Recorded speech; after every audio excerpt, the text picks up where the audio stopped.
Masalahnya itu memotif kenapa Yesus Kristus biasa membuat hari lokal teh amat sangat berbentuk Krismas sebagai sebuah sama-sama berhasil. Evaluasi beberapa pemain Nazir Rodola ala memang itu tidak kaya kan solusi dia tidak tak daya kayak itu kan domine dia susun digentar itu solusi bukan aneh insan yang harus siap seperti lah sampai solusi selalu siap ini Samsung masalah Samsung tadi ini Samsung pengajar kan seluruh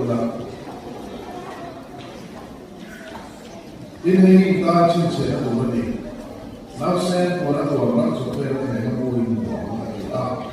itu kita tahu punya rancungan barang yang boleh siapa petian apa semua petian boleh kita proses cuma kalau mereka kita boleh anti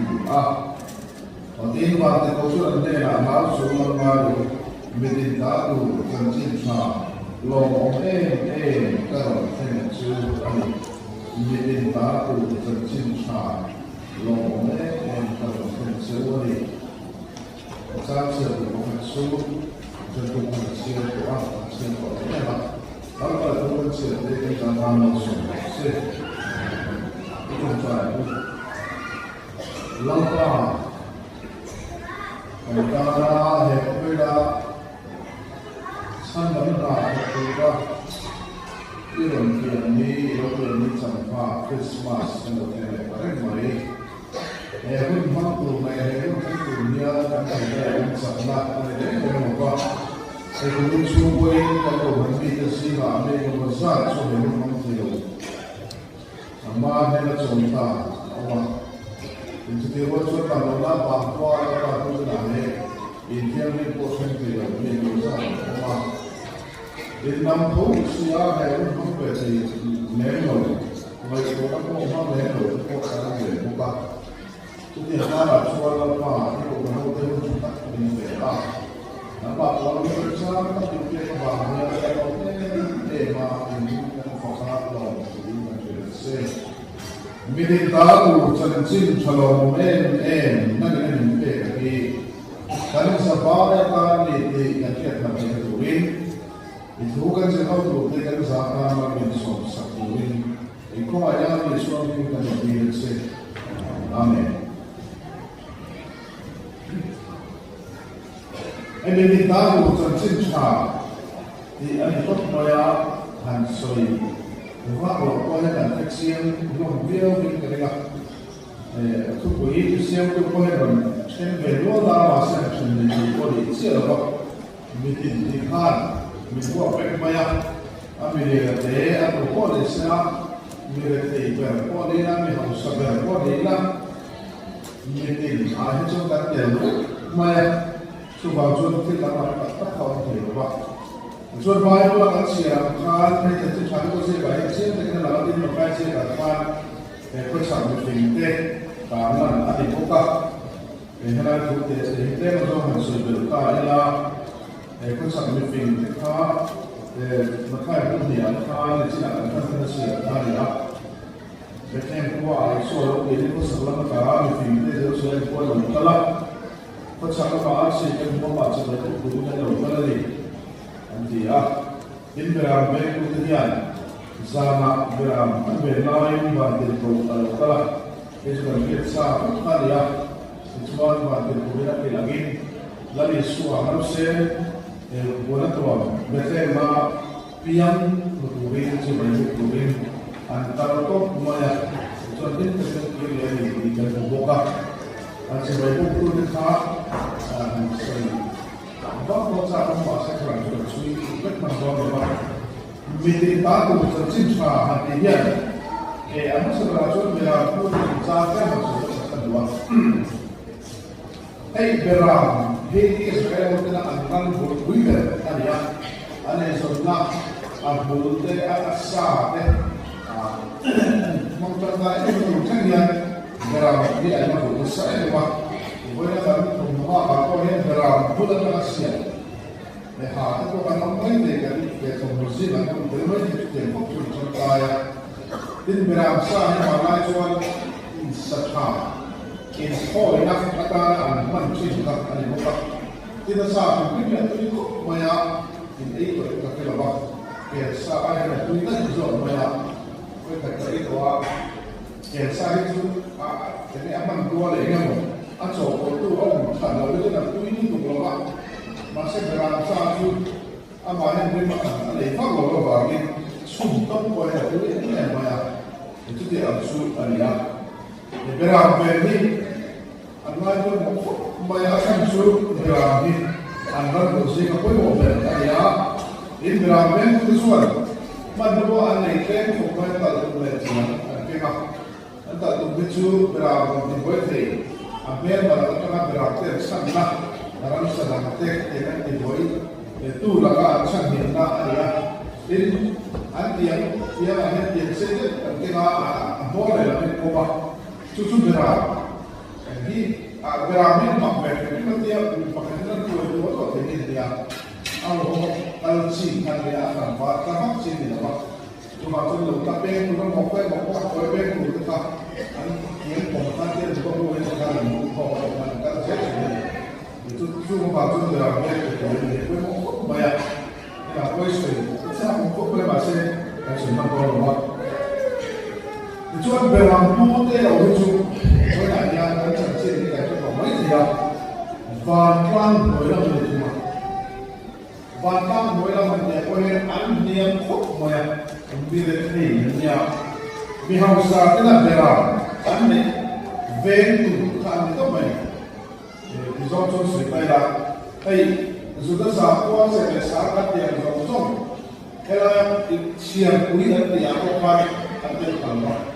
sensasi dia bukan kamu bermain pun. Ane kok maya berapa pun dia aku main soal. Dua yang apa main pun ni. Ran enkol main to. Khusus apa anseng be paraba daya dia sini. Elai ada yang berbohi beramai tu dia oma zaman beram. Oh berapa pula dia sini. Tapi dia berapa main beram so orang itu foi bercerita dia semua orang berang kita berang bercerita banyak asal suku kita sudah kan siapa tidak pun dari pembela minum pun setiap hari dalam minum setiap hari dalam minum mana minum siapa di bulan ini berang jadi asal kita kan berang yang berusaha itu apa mengusaha banyak orang kubui siapa dia kau terlupa venom, macam tu akan berhenti zina kan, bangku siapa dia membangun sedang itu kan mana, susunya yang bantu orang kira kalau di mana sudah mana minta tu cacing kalau mana kalau cacing, minta tu cacing sama, berapa emak melautan lo cacing sama kan baik. Kalau mereka berada di sini semuanya. Jadi wajiban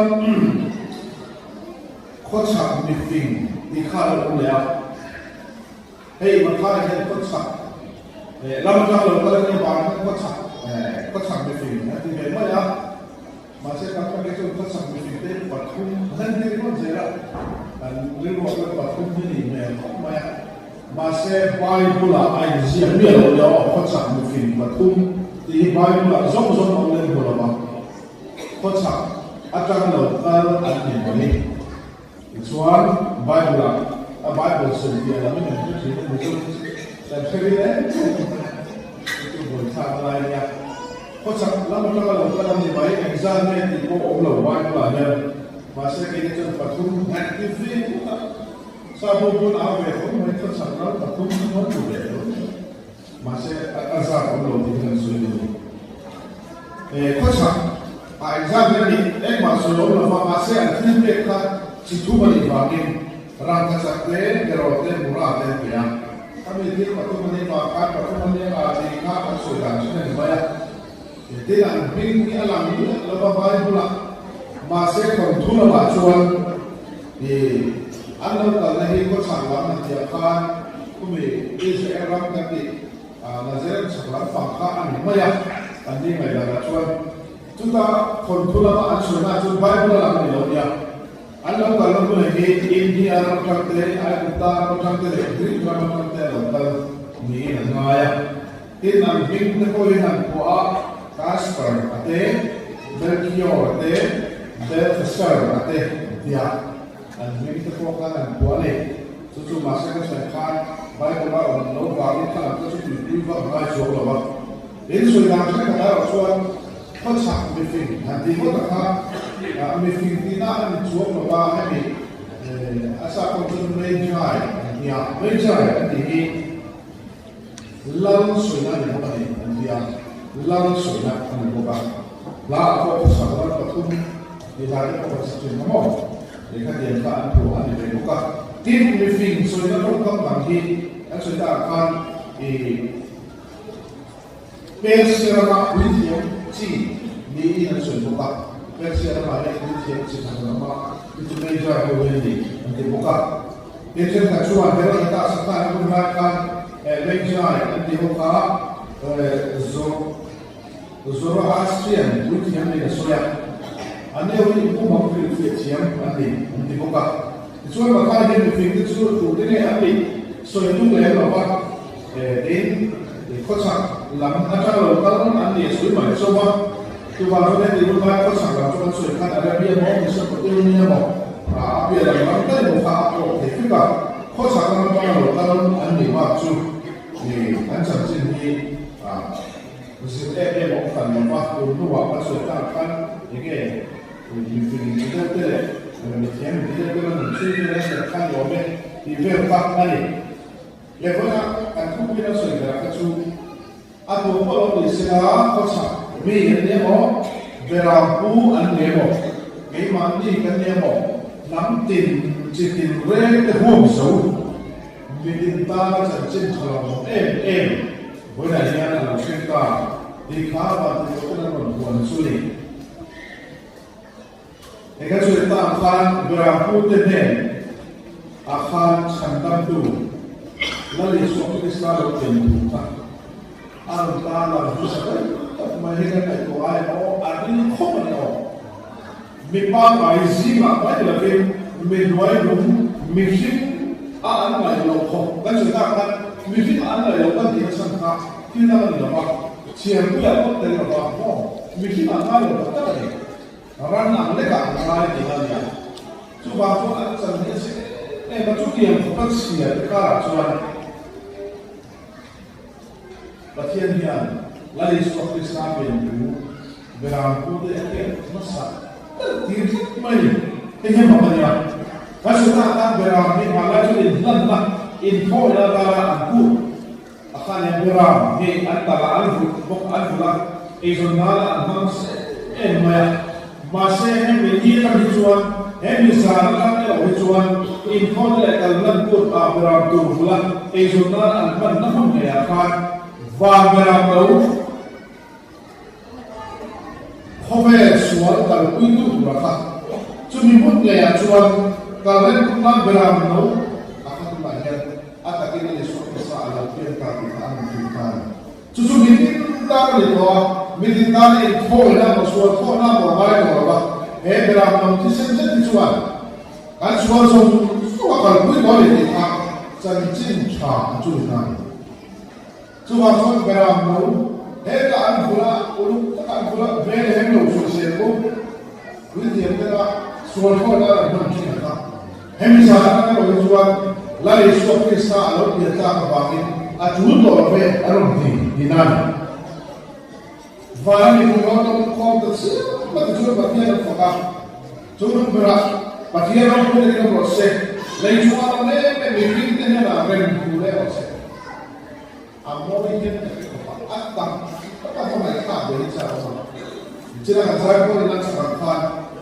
và giải pháp là sản phẩm tôi phải là những sản phẩm sản phẩm để mà cái này cũng sẽ là lại cả để mà này là một cái gì đó cái số này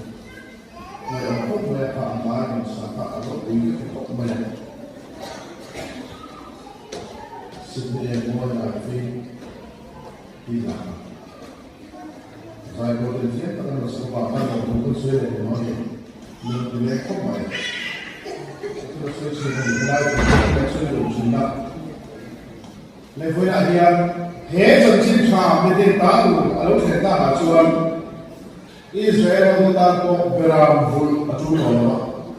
cả lên cũng nó tụi nó Beram ai đó là lý số ở đâu tại thì và trên ô ở cái này ấy với đại diện thì chúng ta cái này của sẽ luôn và nó ô trên cái Beram cũng tên lần ta em buộc khao cho mà vâng là hiện suy cô làm việc chỉ là lần ba và tiền của phần kia là đầu tiên là lần ba nó muốn lên về cho chủ đề là cho nó làm đấy để mà anh làm cái này phát hiện cái việc phim ở trong hiện sự hiện việc phim nổi tiếng sáng chuyện là làm cái này của chuyện này mà sẽ gặp cái gì ở chỗ phát hiện chúng nó thành về chỗ không mà này chúng ta làm bài chủ đề anh làm đấy cái bài thằng này nó thành cú mà khá nghe beram pun là anh beram về năm là khác phù rai một tất cả chuyện này lại cái Israel mà con anh beram về năm muốn một tất phù rai tốt mấy cái này mà sẽ chỉ ấy ông về một số mà nó sẽ khai beram pun là mình là khác anh ấy chứ bắt tiên đấy nó muốn chỉ khai mà ra làm cái thì chỉ tham bảo là ông được rồi về là ông số thì ông tất cả cái là mua mấy gì nó cũng cả mình lấy không phải là quan trọng chúng ta là cho nó nghe cút về cái mà đôi này thằng này có riêng mà chúng ta anh ấy cút về cái chúng ta mà đôi là mà sẽ chúng ta và khi chúng ta về khan lão chúng ta nói rồi thì ta được chân chính trả lời nó em nó thành sự và từ bộ phận làm việc đấy anh biết luật tất nhiên mà sẽ thực hiện được trên khan cái sự khan không hoàn toàn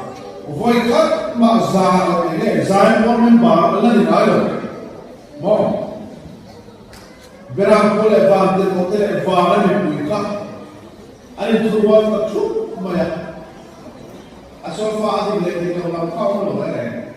chu va sai mo ro bui ka han Beram ko in wa nu ber mi de na enga ma ai le te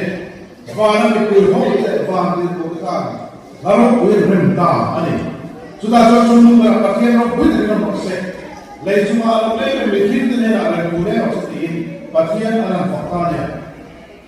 ấy hiện chúng tiếp các cái gì đó anh học ta là nó sắp tiền sang năm tu cũng đi xa cho cũng cần khen tu lát là ông này nói là ông tệ in bút khata mình xem tu lát ta phải chúng nó cái là thiên là rốt của thiên của ta anh làm sai ta rốt thì em nói này chúng vào chỗ này là sắp tiền Patian mana yang busaklah, sahaja ada apa? Patian tu kui berrose, lejual mesti terhena. Patian mesti karapo rendah terus se ikat janjin faham cuma. Cuma supaya dengan Yesus Kristus biar dia tanpa apa ya. Filmu dari itu mình ta được chân trên phàm hiện mình đi là hiện bây giờ sống của bạn chú ba cái cả báo về rồi đấy thì cái việc của này với nó là số người sa làm ta về nó đi thì mình tin ta đủ là gì mình tin là ta ít đến về thì phải cho ít ta anh sẽ bảo với ta thì hết chân trên phàm đi chú ba số mình tin ta đủ chân trên phàm với là cái này em rèm na cái điều ha chú ba số nó tôi với đại diện anh xuống của em một anh sẽ không thể một anh sẽ thế này là một anh sẽ không làm gì Renda là Yesus Kristus bagi belayan Renda kasihan su lorong juga proses cuma berat kasihan roh itu dengan proses yang với lại lấy chúng ở mấy mấy cái phim này là gì à lấy lại vào lên zoom thấy đâu rồi bộ xe nó chúng lâu chút sẽ có phần gì sẽ là lấy số cái star thì nó lại có cái nào bảo vệ in when cái nông thị là nó nó đủ hết dù nghe chú đi ta sẽ không phải chú cần về cái dòng số của bộ sẽ là các cái nó vào lại cái đúng cái in biết đâu nó dòng số thế các cái nó luôn là cái in biết không thế các cái này là cái in biết không thế chú qua u lại nào cái này chú thế nó bỏ cái gì nào của rem thế bị đâu đấy cái đó với lại cái nó lên số cái sao cái gì nào của lâm vào sẽ trong các máy là gì hay là cái sự mà đi chặt chú nói tới cái gì đấy chú lâm ba chú thì em đủ đi Bethlehem mà phần rất nhiều anh phải cùng lấy cái học của bài này thì chúa cũng là cái xem cái là lâm ba chú thì là cái chú là của anh tiền cho nó thu là mà này đối số qua này đã cho cái thầy ăn xem để cho nó ngủ à nhưng mà những cái nào không cho nó xem thật trên ngủ và để của cái việc ăn sủi về đó thì đầu tiên nhớ liền về làm về cũng rất sủi cho mà ăn sủi để mà cái gọi cho sủi dùng ở vốn rồi là tin về làm về cũng cho ăn của khi ăn người này khi mà ăn một cái vàng và khi cho nó để mặc dù dễ để khi để ta apa saya mau về phu cho thế sĩ mà đi chú lao bằng chú ăn việc ăn khan ăn cơm tốt em mà ăn về làm về ăn phải sạch rồi này ran sao thế là lâu sẽ là lâu thì có là học thì ăn lại còn này asal chú không biết thì thế nó khan ăn việc phụ đó ba đi bộ thì thuốc dễ cái chú ăn cái đó sẽ thì nó sẽ tổ khan chú không biết thì thế nó khan ăn việc phụ này đó thì nó sẽ về làm phu chú không khan này nó còn có gì Pasien nak bilang kabar dia tu bilang kata itu lain apa buktian. Tinjupa kacuan berhemat pada anjuran lalu lalu apa lapas usul nama anjuran anjing angkal tu mai anjing soalan bukan bela tu dia kerja kecil ada kita ibu kan soalan mana angkal tu mai isu anjing anh xuân này và các chủ đề này để xem một đi đến các cái xuân có gì đó anh chẳng chỉ cái lúa dùng tới đi cái thì là ăn sạch mà sẽ làm cũng cho khả năng ăn sạch về đầu làm bằng thủ việc đầu cái ý nào luôn tiền còn tốt cho nó mới bằng xin cho mà cái này cái quay cái chẳng chỉ đi rồi cho nó sẽ để xem một đi cái bàn cái xuân như nói là sẽ không Suai pun masuk sudah ni suai sahaja Bismillah. Berapa kita semua ni kerana sama apa suai itu ni. Suai sama tu. Lepas dia lari suai sahaja Bismillah. Kita semua ni cakap sudah ni. Suai nak kan mungkin dan ini kau Hasan atau suai fikir untuk kau kan mana. Lari suai. Ela hen ama si mai bu ko lo dal de ti to mai ana ni cover fin na khan la ro bu su su da ti na ana pe su la le na pe ku ra ga ni pa to mai se lo ni ha an boy ta me ma he ko i te a ko ta su le su for sa mi fi ya la le so se mai no ku ve no na pa pa la ko e me da lo ke su sa ma si da wa ma so ko tu ri kalau orang ini sudah siap sudah lagi ya kita sudah kita beda sama apa lagi kita apa di laut Jerusalem ini zon mana beda lagi seperti selalu yang hitam takkan zon mana nak hamil dua hitam takkan mungkin sampai ini kita lalu yang berapa pemahamannya